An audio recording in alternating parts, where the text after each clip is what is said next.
Hi, this is Pamela Riemenschneider. I'm the retail editor for Blue Book Services. I have Greg Johnson here, our director of media development, and this is the Produce Reporter Week in Review.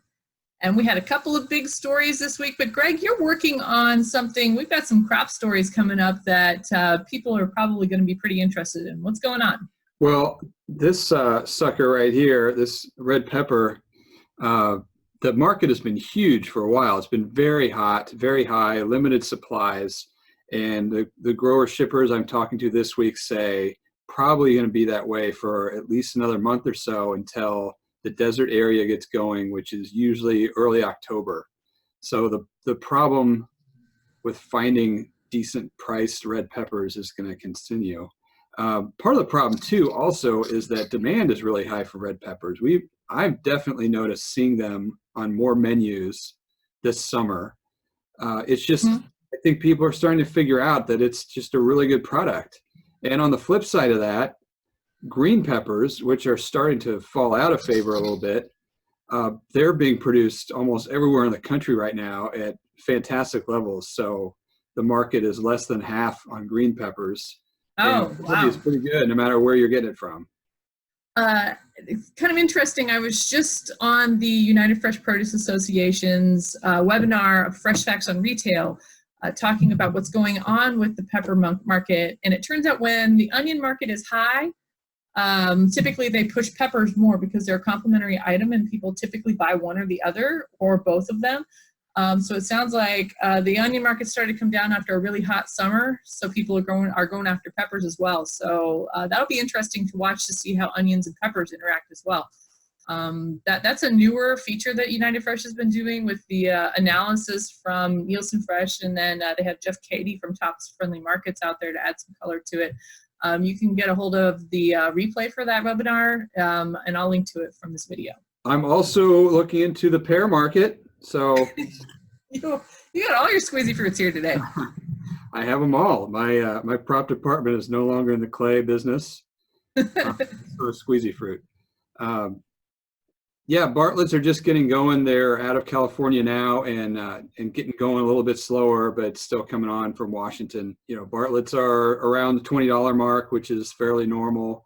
It is a slightly bigger crop than last year and even up slightly from the spring projection. Well, I've been working on a couple of things this week, and one of the bigger stories I had this week was obviously the bananas, where some Safeways in the Seattle area, a couple of produce clerks found some boxes at 3 different stores actually of cocaine that had accidentally, well, somebody put it there on purpose, obviously. Truly.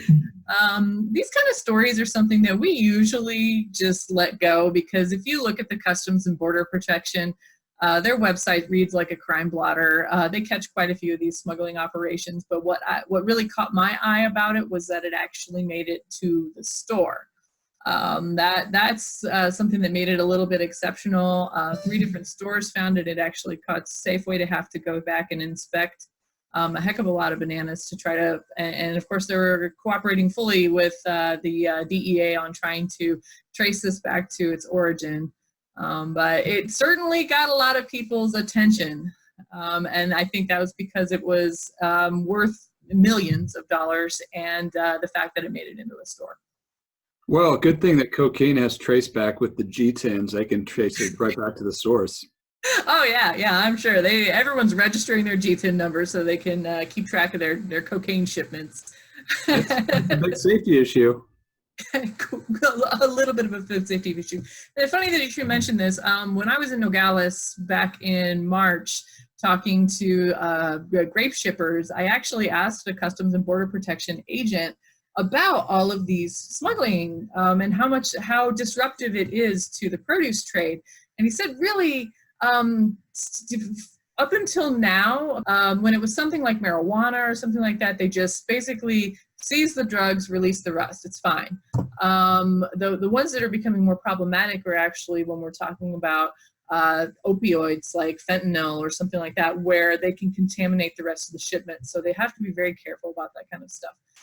But actually, he told me that the number of seizures is actually going down So we see them a lot in the news. They're very, gossipy, I guess, unless it's really something like getting cocaine in a store. It's what we call in the industry as clickbait. Yes, it is what we call clickbait. Yeah, And I junk food news. It's junk food, and we all try to avoid junk food and eat more fresh produce, right? Speaking of food of substance, there was a bit of a ripple in the retail industry in your neck of the woods, Texas. I thought that was pretty interesting with HEB's latest move. Yeah, what kind of caught my attention about it was that I'm sitting here, tooling around on social media, since I handle a lot of the social media posts. And I saw a live video pop up, and okay, let me see what HEB is doing. So I started looking at it, and I looked and I saw, well, shoot, that's Scott McClelland. And it was a donation at the South Plains Food Bank, which is in Lubbock, Texas. Scott McClelland, if you don't know, he's a very prominent figure for HEB. He's the president of Food and Drug for the company. And he's there at a food bank donation. What's he doing? And it turned out that they were actually surprising everyone by officially announcing that they are building a store in Lubbock. Lubbock is up there in West Texas, if you don't know your Texas geography. And that's the headquarters for United Supermarkets. So we're going to see some interesting competition up there in West Texas as far as retail goes. Yeah, I imagine the folks there are not crazy about HEB being in their market. Nobody's crazy about HEB coming to their market. Dallas-Fort Worth, actually this past week, we saw some stories come through that said that Instacart was actually going to start delivering HEB to areas in Dallas-Fort Worth that were not serviced by HEB because it's only down there. It's actually, if you see a DFW, it's like this. HEB's down here in like Burleson, it's down here south of Fort Worth, but they haven't actually made it into the DFW metro except for Central Market. And then a couple of days later, Instacart pulled back and said, oh, maybe not. But I know a lot of people up in the Dallas-Fort Worth market are eager for an HEB to make its way up there. And I think it's just a matter of time before they do. That's it for the Week in Review. If you are not getting the Produce Reporter newsletter, what's wrong with you? Go to the producebluebook.com and sign up.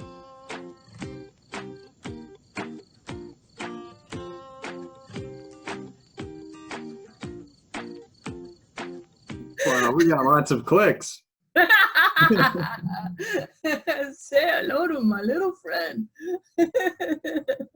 Show me your pear again, because I'm going to bust you on this pear. That wasn't even a pear, was it? I have a squeezy fruit pear somewhere around here in my office. What do you got there? I actually have pear earrings.